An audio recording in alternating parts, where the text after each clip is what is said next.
isang mabilisang video dahil Monday ngayon. Ayan.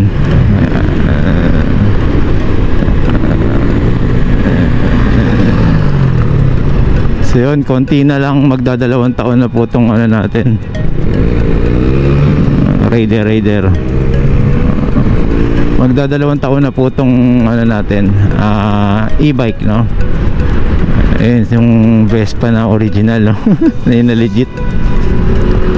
So unahan na natin itong mga to.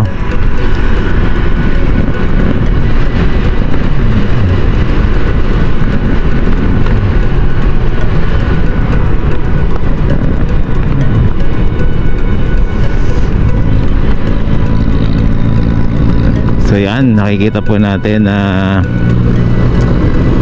sumasabay lang tayo. Tignan nyo po yung arangkada ng ano, Vespa. Kasi hindi naman siya talaga design na matulin, eh, no? Tamang ano yan, eh, tamang chill. So yun, shoutout sa'yo, boss.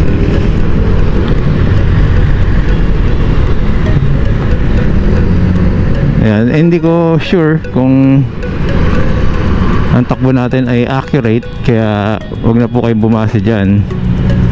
Yung iba nagtatanong bakit daw nagbiblink yung ano, nagbiblink daw yung aking panel. Sa camera po yun, nagkakaroon po ng ganyan, pero pagkagabi po makikita nyo, maayos po yan.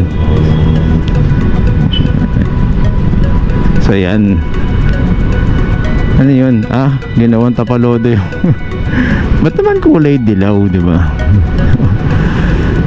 So balik na po natin sa 1. Hindi ko pa po na aayos yung ano, yung gas kasi BBC pa tayo.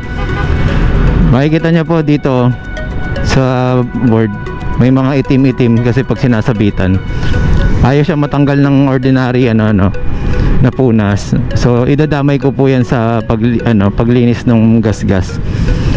Kaya ayun, maraming salamat doon sa mga nag-aabang, no, kung paano ko susolusyonan yung ating ano, gas nang galing po dun sa pagtumba natin dahil sa tumawid na aso. Yun nga, nasabihan pa nga tayong kamote doon. Pero okay lang yun, hindi naman niya alam yung pangyayari, kaya okay lang yun. Ano lang talaga, gusto lang minsan may magatong. So parang ano lang lagi yan, eh, amuyong ba, amuyong.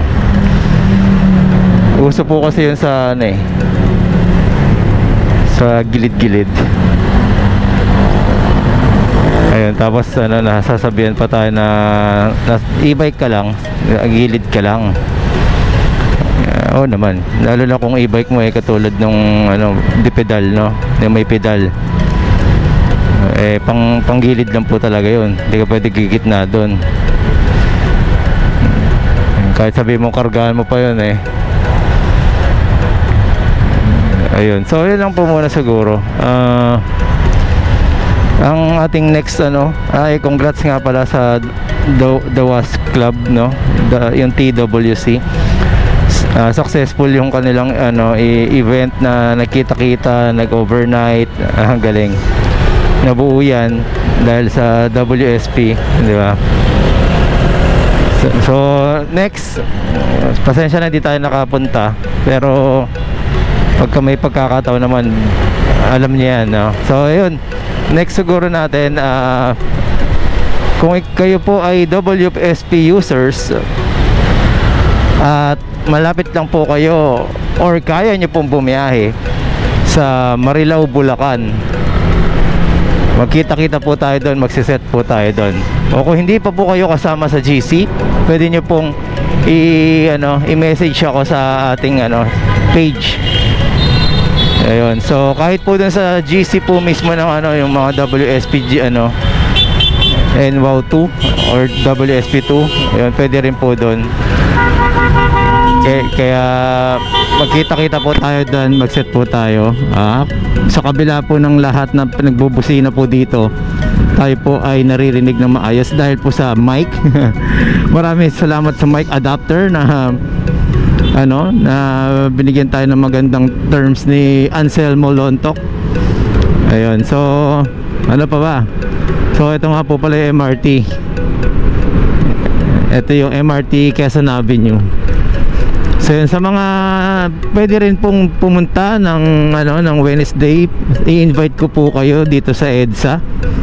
So dito lang po, ayan po, sa may side lang na to. So, paglagpas lang po ng Quezon Avenue na yan, meron po tayong mga session para po sa mga training po, habang libre po ito, libre po ito. So invite ko po kayo, sigurado naman po kung may matututunan kayo, no? Ayun na po muna, maraming salamat po, ride safe. So okay, once again, Marvin Chua Motovlog po, maraming salamat po. Salamat din po sa mga nag-subscribe. Okay, bulol pa, no?